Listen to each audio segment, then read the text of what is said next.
To the stage, a phenomenal leader, a superstar diamond coach from Arizona, Brigitte Linford, everybody. Give her a round of applause.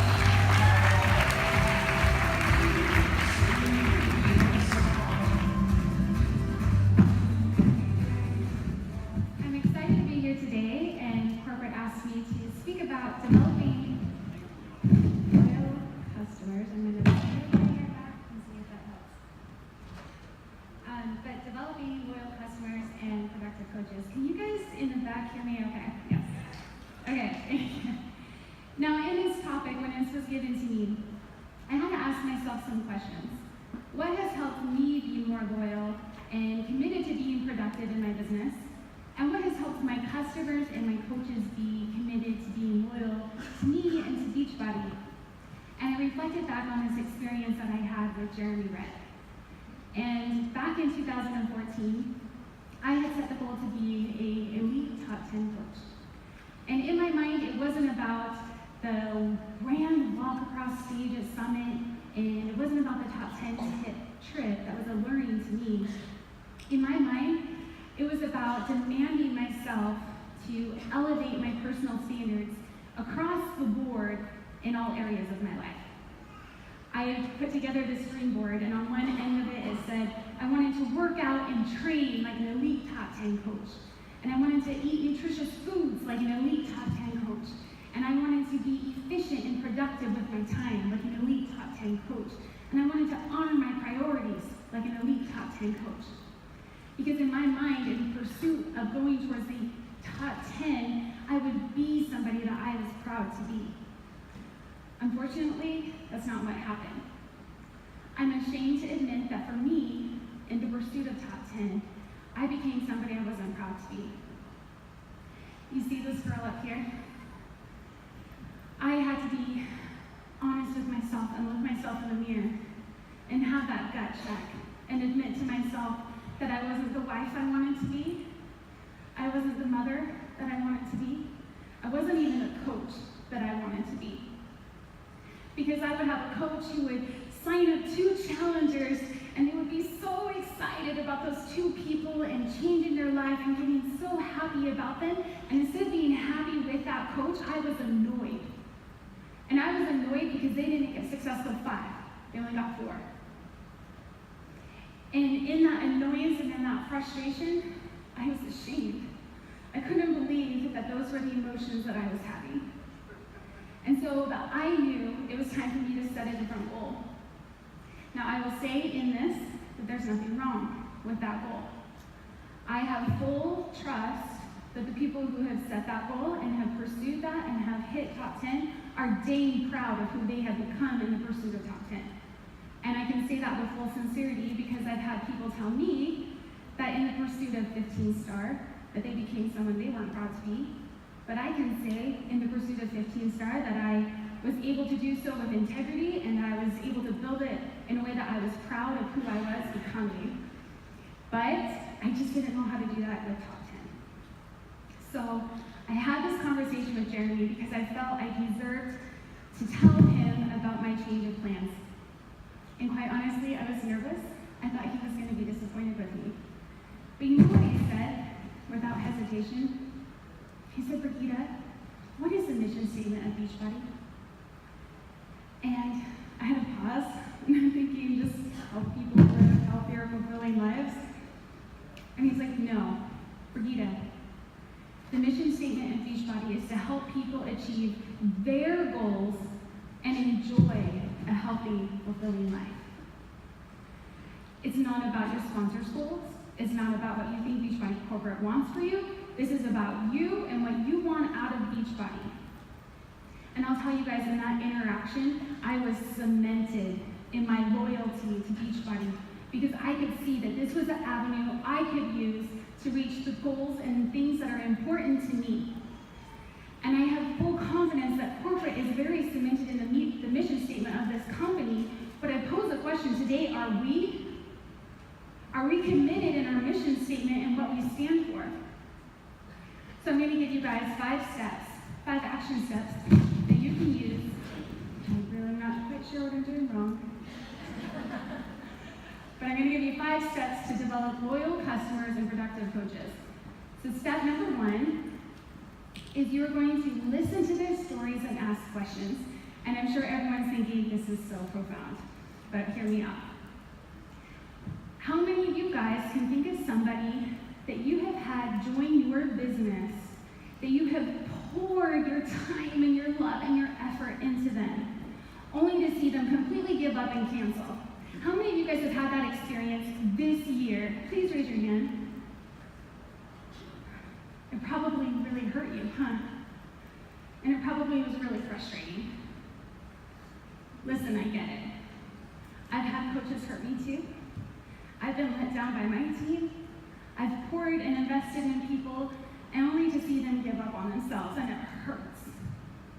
I can tell you, though, you can't build a brick wall around your heart because you're trying to protect your energy, and you're trying to protect your emotions, and you're trying to protect yourself from being on an emotional roller coaster. You can't build a brick wall around your heart. Now, I'll tell you guys, when I was a little girl, I experienced abuse, and through that experience, I created all of these beliefs that people hurt me. I can't trust people. I don't want to put myself in an opportunity for someone to hurt me. I built up a brick wall around my heart, and I lived that way for years and years and years.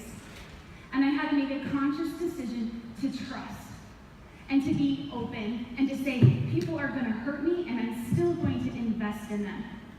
And this business is hard for me because every single time I sign up a customer and a coach, I have to make a conscious decision that I'm not going to think in the back of my mind, this person might hurt me, they might let me down, they might frustrate me. I have to be open because I know this is not a typical business. I know that if I'm going to make a difference, I have to know their story. I have to make that personal investment in that person because this is a human connection business. I have to know their story. I don't have to be their therapist, but if I'm going to help them, I better know their story and ask them the right questions. Number 2, you have to make their agendas your priority. The story goes of 2 men who were, I think I'm going to get a different thing here. Okay. All right, so the story goes of 2 men who were in tattered clothing, huddled together at one end of a boat. And they watched patiently as 3 men on the other side failed furiously trying to keep this vessel afloat. And one man said to the other, "Thank goodness that hole is not in the boat on our side." And it's comical, right? Because they're on the same lifeboat. We are on the same lifeboat with our customers and with our coaches. If our customers do not, I feel like there's an echo, but if our customers do not reach their goal, we are on a sinking boat. If our coaches don't reach their goals, we are on a sinking boat.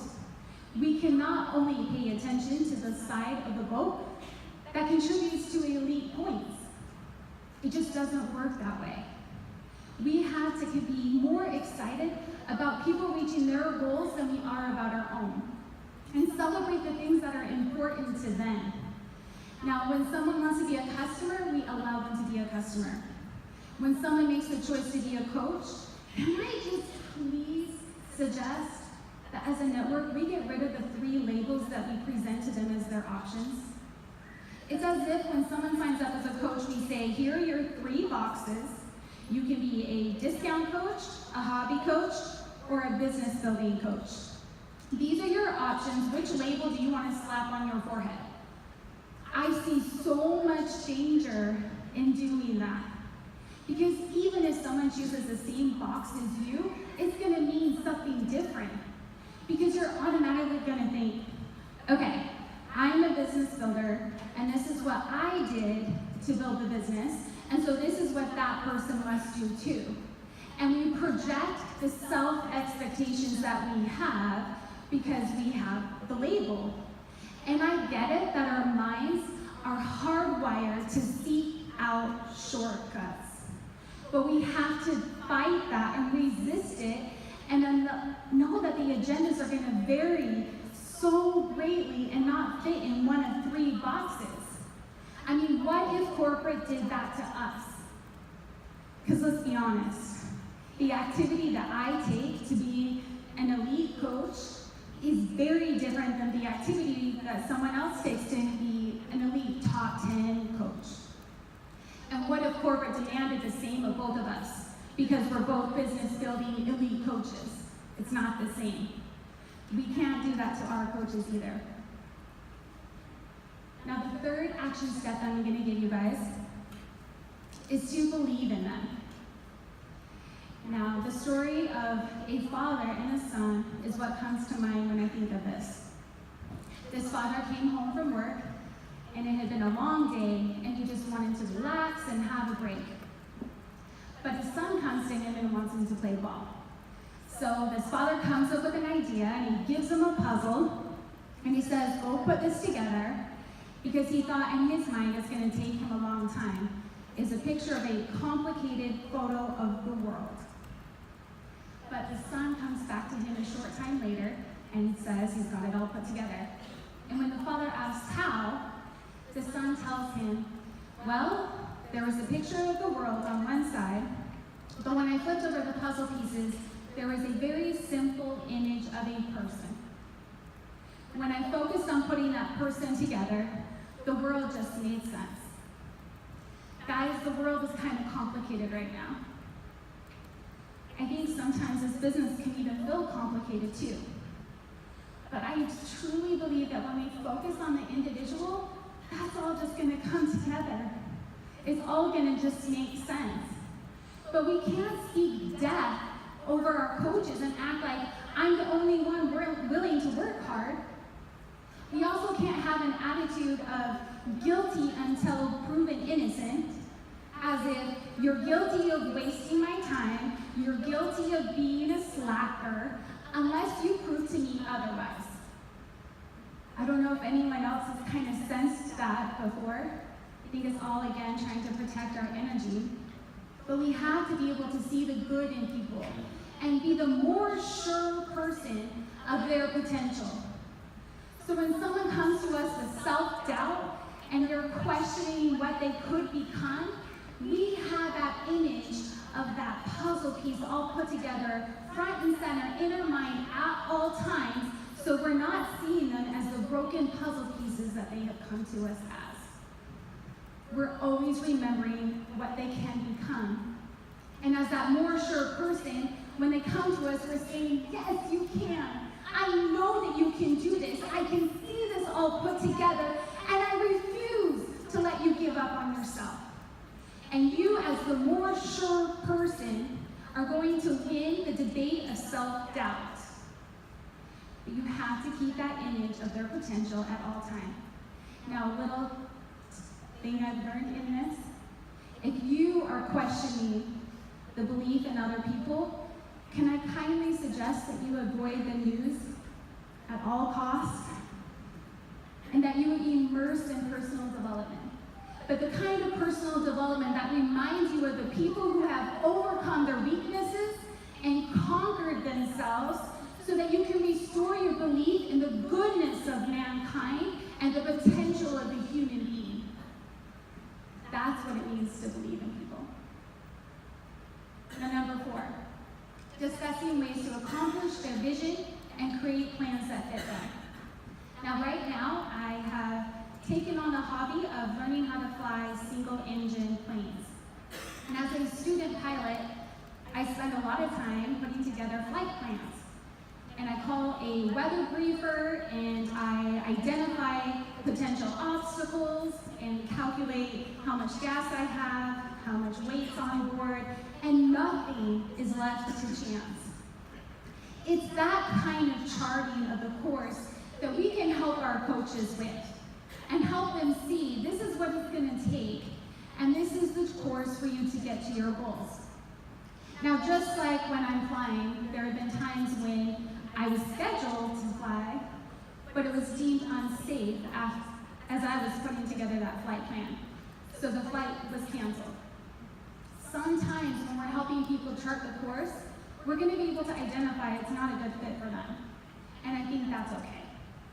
Now, I just learned a tip from Brendan Bouchard that I want to share with you guys on this. He shared in charting a course, we pick out where we want to be, and then 5 steps to get there. But his grand tip was that at each step along the way, we need to stop and celebrate. We need to pat ourselves on the back and say, I did good, and this is awesome, and this is exciting, and find that joy in the journey. And we say that, but are we really truly doing that? Because if we don't, you know what's going to happen? When you get to that goal, you're going to turn around and you're going to say, I don't know if that was worth it. Because you didn't find any enjoyment in getting there. You bulldozed past all your opportunities to celebrate, thinking the joy would come here, and that's not how it works. So we have to master the ability to celebrate each step and teach our coaches to do the same, and teach our challengers to do the same, because that will help them be more loyal, and that will help them stay productive. Now, tip number 5 is to realize that this doesn't end. You help them until their vision is accomplished and beyond. It's to recognize that there's no simple transactions. This is not a short-term commitment. And your job as a mentor, it doesn't even end when your coaches hit team leader. This is a long-term commitment to excellence and to mastery. I heard the story of Robin Sharma, and he's this amazing personal development speaker that I got the privilege to hear from. And he shared this experience of going to Europe and how their uncompromised quality and commitment to detail was awe-inspiring for him. He shared out one hotel how he ordered some room service, and up came this platter, and there were some fresh flowers in the corner, and all of the food just neatly arranged on his plate. And then this little tiny plate of lemon wedges that had been de-seeded. Somebody had taken the time to individually pick out the seeds from this lemon wedge. Even though very likely that tray would go up to somebody who wouldn't even notice or appreciate that someone had de-seeded the lemon wedges. Without the possibility of recognition or credit, someone had still stood for mastery. And that stands out to me because that's the kind of coach I want to be. I want to have my business be de-seeded because I stood for excellence, and I stood for mastery, and I helped my challenger do the 21-day fix and beyond, even if corporate didn't recognize it or appreciate it. I don't care if the elite program changes. It's not going to change me and the way I do my business. I'm going to de-seed the lemon wedge.